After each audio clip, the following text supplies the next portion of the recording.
नमस्कार दोस्तों, आज मैं आपके लिए शनिदेव की व्रत कथा लेकर आई हूँ।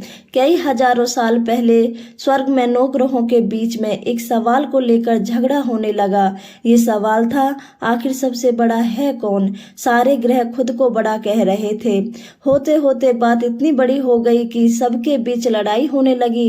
तभी इस बात का फैसला करने के लिए सभी ग्रहों ने इंद्रदेव के पास जाने का फैसला लिया। वहां पहुंचकर सबने एक स्वर में उनसे पूछा, आखिर हम सब में सबसे बड़ा है कौन। इस सवाल का जवाब इंद्रदेव के पास भी नहीं था। इस बात को सुनते ही वो परेशान हो गए। साफ शब्दों में इंद्रदेव ने कह दिया कि आपके इस सवाल का जवाब राजा विक्रमादित्य ही दे सकते हैं। हम सबको तुरंत पृथ्वी लोक चले जाना चाहिए। सबने इंद्रदेव की बात मान ली और सभी एक साथ उज्जैन पहुंच गए। वहां पहुंचकर सारे 9 ग्रहों ने इंद्रदेव से पूछा गया सवाल इस बार राजा विक्रमादित्य से किया।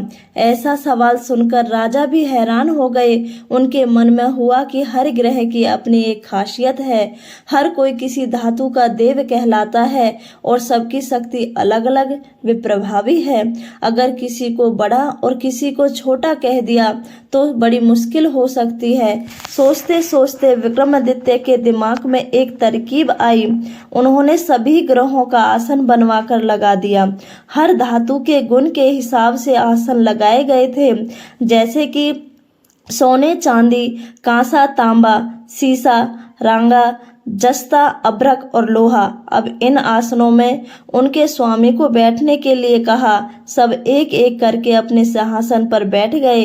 सबके बैठने के बाद राजा विक्रमादित्य बोले कि आप लोगों के सवाल का जवाब तो खुद ही मिल गया है। अब सबसे आगे बैठा है वही सबसे बड़े हैं। इस बात को सुनते ही आखिरी सिंहासन पर बैठे शनिदेव को गुस्सा आ गया।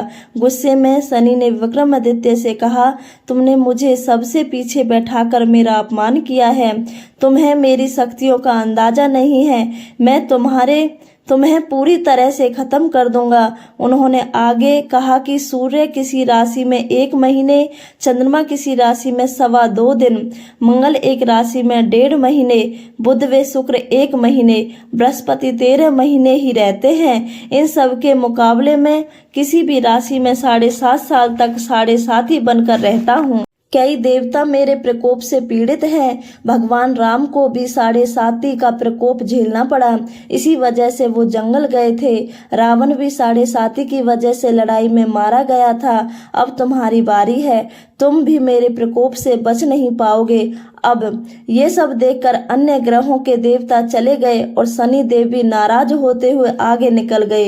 इतना सब होने के बाद विक्रमादित्य परेशान थे, लेकिन वो पहले की तरह ही अपनी जनता के लिए न्याय करते रहे। होते होते वह आनंद से अपना जीवन जीने लगे, पर शनि देव अपना अपमान बिल्कुल भी नहीं भूले थे।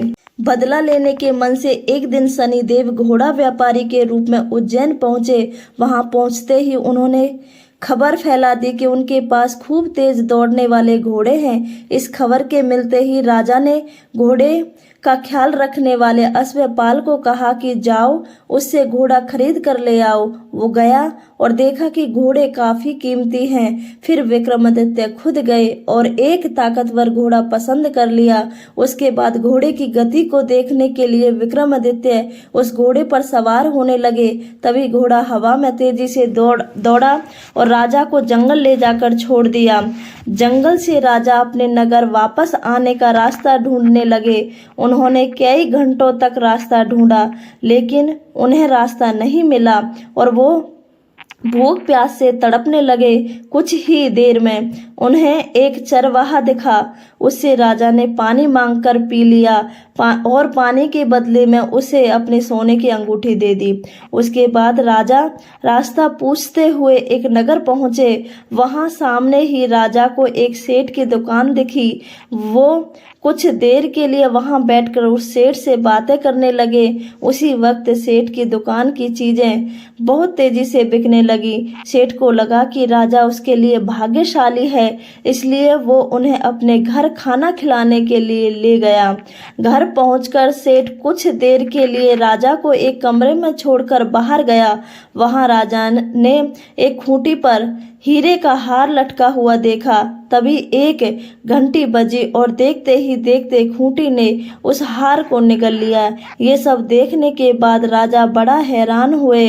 कुछ देर बाद सेठ वहां आया तो उसे वो हार नहीं दिखा। तभी उसे विक्रमादित्य पर हार चोरी करने का शक हुआ। सेठ ने इसकी शिकायत उस नगर के राजा को कर दी। सैनिक विक्रमादित्य को जंजीर में जकड़कर उस राज्य के राजा के पास ले गए। राजा ने विक्रमादित्य से पूछा, वो हार कहाँ है? उन्होंने जवाब दिया, उसे वहां की खूंटी निगल गई जिसमें वो हार टंगा हुआ था। इस बात को सुनते ही राजा गुस्से से लाल हो गए। राजा जवाब से संतुष्ट नहीं थे, इसलिए विक्रमादित्य को हीरे का हार का चोर घोषित करते हुए हाथ पांव काटने की सजा सुना दी। सैनिकों ने राजा का आदेश मानते हुए विक्रमादित्य के हाथ पांव काटकर उसे सड़क पर यूं ही छोड़ दिया। सड़क पर इस तरह से पड़े हुए विक्रमादित्य को कई दिन हो गए थे।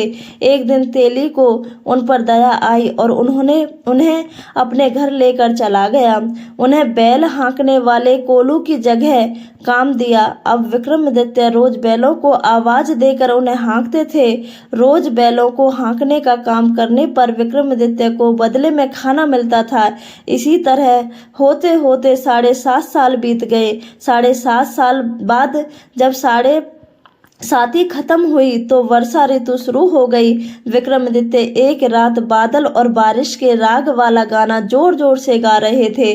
तभी उस नगर की राजकुमारी पास से गुजर रही थी। उसने वो गाना सुना और दासी को कहा कि पता लगाओ वो कौन है। दासी ने ठीक वैसा ही किया। वो कुछ देर बाद लौटकर आई और कहा कि वह एक राजा है जिसे हीरे का हार चुराने की सजा के रूप में अपंग कर दिया गया है।